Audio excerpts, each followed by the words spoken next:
Diana. I'm an Agile coach and Scrum Master, and in the video today I would like to talk to you about retrospectives. In fact, when I started out as a Scrum Master, the retrospectives were those ceremonies that I was most afraid of.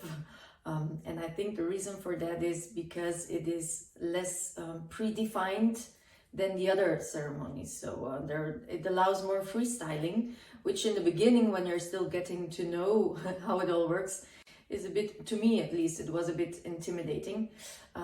But then as I grew in my role, it actually became the one ceremony that I had most fun with. So in the video, we will talk about what they are, obviously, why we use them, what your role as a facilitator would be in them, how you run the ceremony itself. I will give you some pitfalls to watch out for, and I will also provide you with some examples. Okay, first up, let's have a look at what is a retrospective.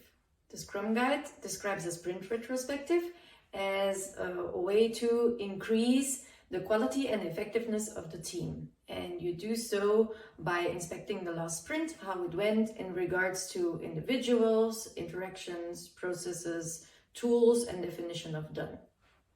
So basically what you do is you have a look at the previous sprint and you discuss what went well, what did not go so well, were there any issues, how did we fix them, if we were not able to fix them yet, what could we do in the future in order to prevent that. And out of those, you distill some action items, which you then use in order to improve for the next cycle. Those action items, you could put them on the backlog if they are significant. If they are smaller stuff to do, then obviously no need for overkill. So it kind of depends on what the action item is and the agreements that you have made with the team about those. My advice would be, if your sprint is 2 weeks, to foresee a retrospective time slot of 1.5 hours up to 2 hours. I prefer 2 hours myself. You may not need them every time, but I think it is nicer to be able to give some time back instead of running out of time when the retrospective would take a little bit longer. Actually, there's more than just a sprint retrospective. You could do basically a retro about anything. This could be the collaboration between your team and another team, or it could be a retrospective about a certain workshop, event, training, whatever it is that you have done.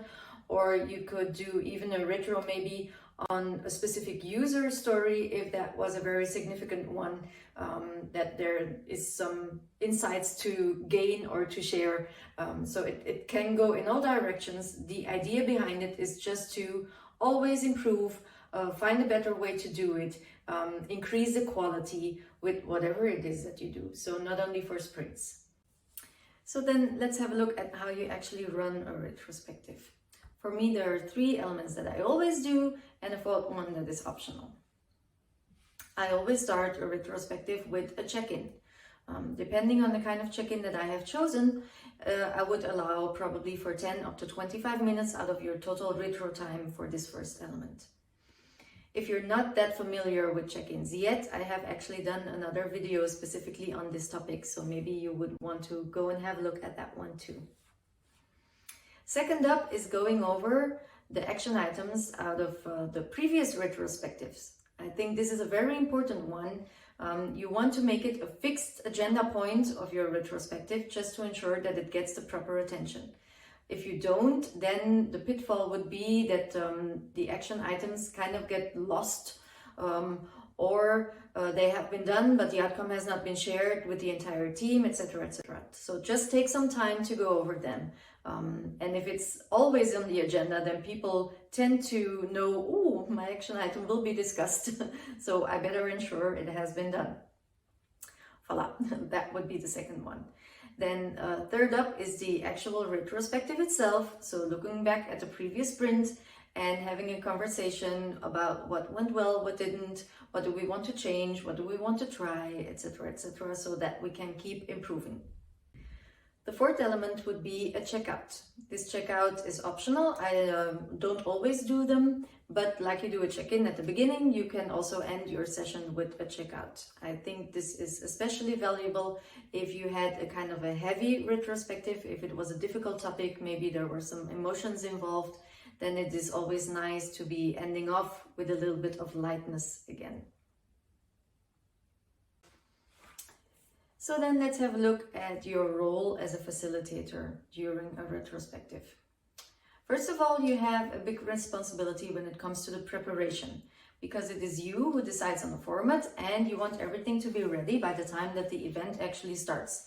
So up front, you would have to think about what kind of check-in it is that you want to use, how much time you need for it, how much time you need for your action list, how much time you need for the retrospective itself, which format would you like to do this time, and maybe you want to have a checkout at hand just in case that you want to use one. So all of this needs to be ready, steady, go by the time that the retrospective starts so that it can just run smoothly. Then, second of all, during the retrospective, you are not a participant, you are the facilitator, which means you're not actively taking part in the conversation when it comes to the content, but you are there to observe how the conversations are going. And you would like to be able to take some action if you notice that something may not be going into the right direction. So, for example, you notice that one person is kind of dominating the entire retrospective with his or her idea, then you would be wanting to intervene and maybe ask someone else about his or her opinion just to get the conversation going again, to ensure that there is a correct flow in the conversation. Or another example would be you notice that they're going off topic completely. Then you would be wanting to be able to address that at least. And maybe the team feels this is so important right now that they need to continue on this conversation, then that would be fine too. But maybe it is not, and maybe you just want to book a separate meeting for that one. You want at least to let them know that this is something that you have noticed. Without judgment, just let them know you're just sharing your observations, and then the team can decide what to do with it. Last but not least is timekeeping. You as a facilitator up front have already thought about how much time they can spend on which topic in order to come to the end of the retrospective, and the desired outcome there would be action items to take into the next coming sprints to improve on the quality and the effectiveness. But then if you notice that in the beginning of the event, they're already spending half an hour on chit-chat, then chances are that you might not get to the desired outcome. So you, as a facilitator, would address that fact and help them speed along whenever necessary. Then let's have a look at the different formats that you could do. I want to share some examples with you. There are plenty more, of course. The internet is full of them, but I just want to share a couple with you. My go-to retrospective format, the one that I do most often, because it is very easy to do, it does not require a lot of preparation, and it works in almost any situation, would be the stop, start, continue. This would basically be my vanilla. I always have it in my back pocket to do whenever it would be necessary. So you don't need a lot for it. You just need a board of some kind. It can be a physical board, can be an online board, does not really matter. And on that board you want 3 columns. And me personally, I like to start with the positive. So I always start with what went well, what did we like, and then the second column would be what did not go so well, where did we encounter any issues, and then the third one would be is there anything new that we want to try, what do we want to do differently in the future. And out of those last items, you would distill the action items probably to take into the next sprint or the sprints after that.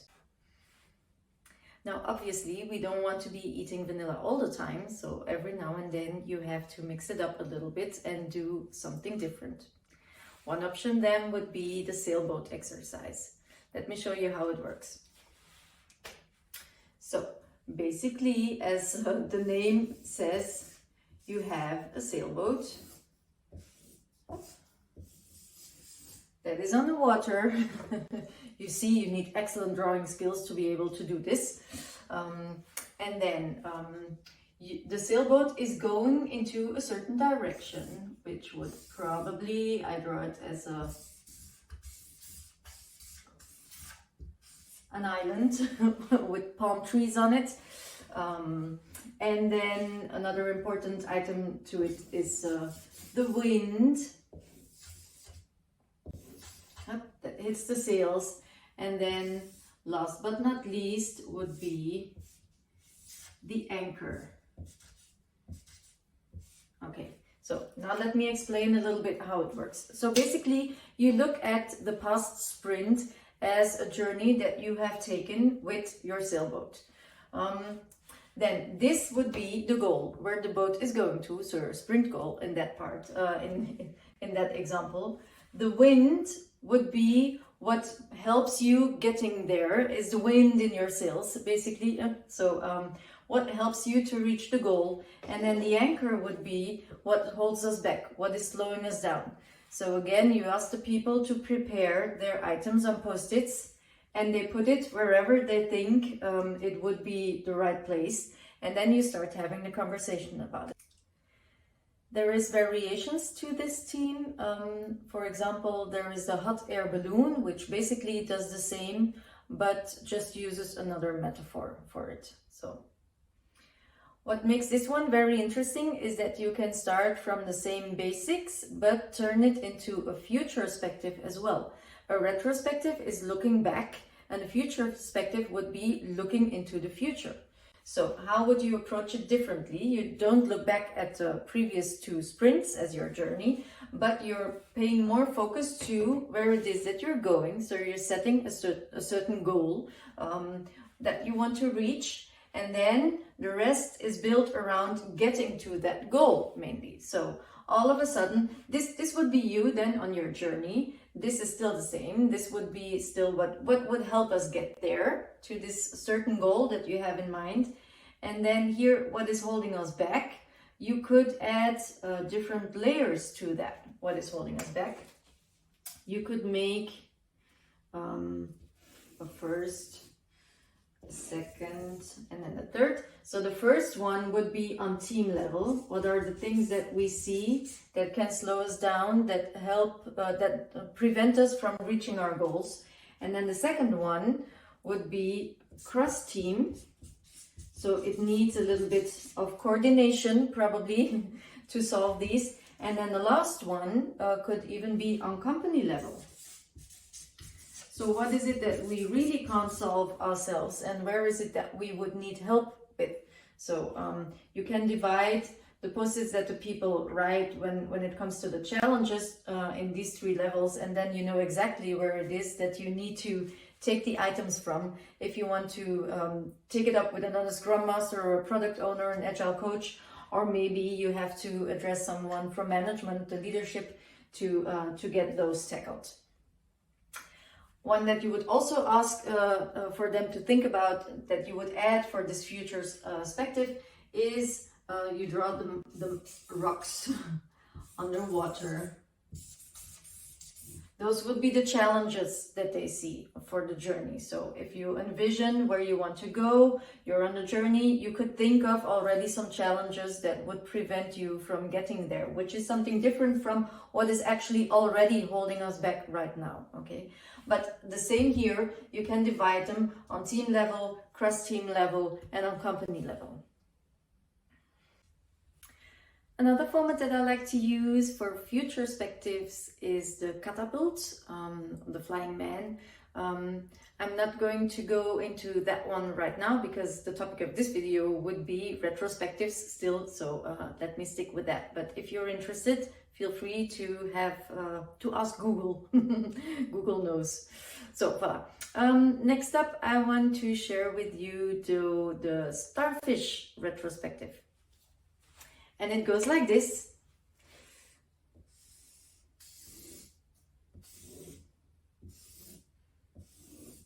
I guess you can imagine already why it is called starfish. And it is basically a little bit of another way to do the stop, start, continue, but a little bit more elaborated. Elaborated. Okay. So the different topics here would be stop doing, keep doing, start doing, more with an A, off, and less off.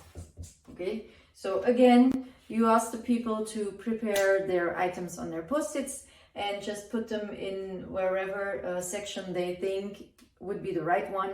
And then you open up the conversation about it. So the system, behind it, the thinking, the rationale behind it is the same, but it's just a different way of presenting it, which already adds a little bit of chocolate sauce to the vanilla ice cream. Speaking of chocolate, this brings me to the next one that I want to share with you, which is called a box of chocolates. You never know what you're gonna get. So here's how it works. If you do it in real life, as a facilitator up front, you bring a box and you prepare the ticket numbers that have been closed during the previous sprint. Each ticket number goes on a little paper, you fold it and you put it in a box. And then you just ask anyone of the team to draw one out, and whoever has treated this ticket will share with the others what his or her learnings were. So what went well, what is it that you did, what were issues that you encountered, how did you tackle them, etc., etc. You can also do this online. You don't need an actual box. Of course, you could also do in a minute from the closed items of the previous sprint. And you keep doing so until you run out of time or run out of chocolate. And then the last one that I want to share with you is Lean Coffee. This one actually requires as close to no preparation from the Scrum Master up front, because you ask the team themselves what it is that they want to talk about. So you just need, again, a board and some post-its or an online equivalent of it.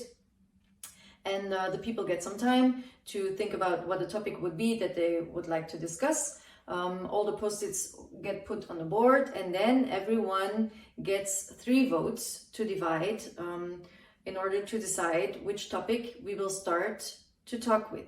So they divide their votes, and then the one that has the most votes is the first topic that you start discussing. You, as the facilitator, act as a timekeeper during this exercise. So the first topic starts, you give it around, let's say, 5 minutes. The people start discussing the topic. After the 5 minutes are gone and they're still on the same topic, you ask, do you want to continue with this topic for another 3 minutes? Then you make the time shorter for another 3 minutes, or do we move on to the next topic? The team decides what it is that they want to do. If they still want to spend more time on this topic, that's fine. Then you do the same. After 3 minutes, you remind them again. You say the time is nearly up. Do you want 1 more minute to finish it off? Or do you want to move on to the next topic? And this is basically how you tackle all the topics as far as the time allows it. Obviously, if there really is one that needs further discussion later on, then you can always book a separate meeting on it, or maybe bring it to the next retrospective. The last topic of the session would be the pitfalls that you can run into when you're doing retrospectives. The biggest one, the number 1 pitfall, would be not doing any retrospectives at all, or not frequently enough. And unfortunately, it is most of the time the teams that are refusing to do retrospectives, those would be the teams that probably benefit from it the most. So having the conversation with them about the why is really important to find out what is going on, why it is that they're refusing to do retrospectives. The second pitfall that I want to share with you would be not talking about the positive things. So only addressing what did not go well. And yes, you would be distilling action items from it to prevent it in the future, or to do differently in the future. But it is so very positive for the morale of the team to also celebrate the wins, which is why I tend to start my retrospectives with what went well. Third up would be related to the action items.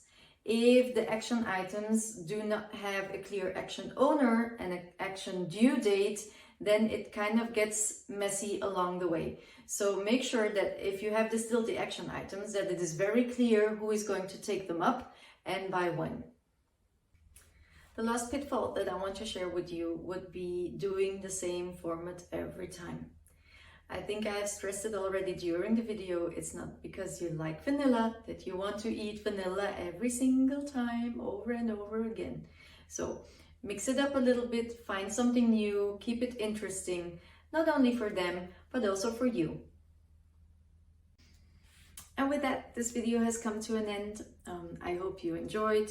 Please do not hesitate to get in touch with me if you would have any comments or questions, or if you would want to share any interesting retrospective formats yourself.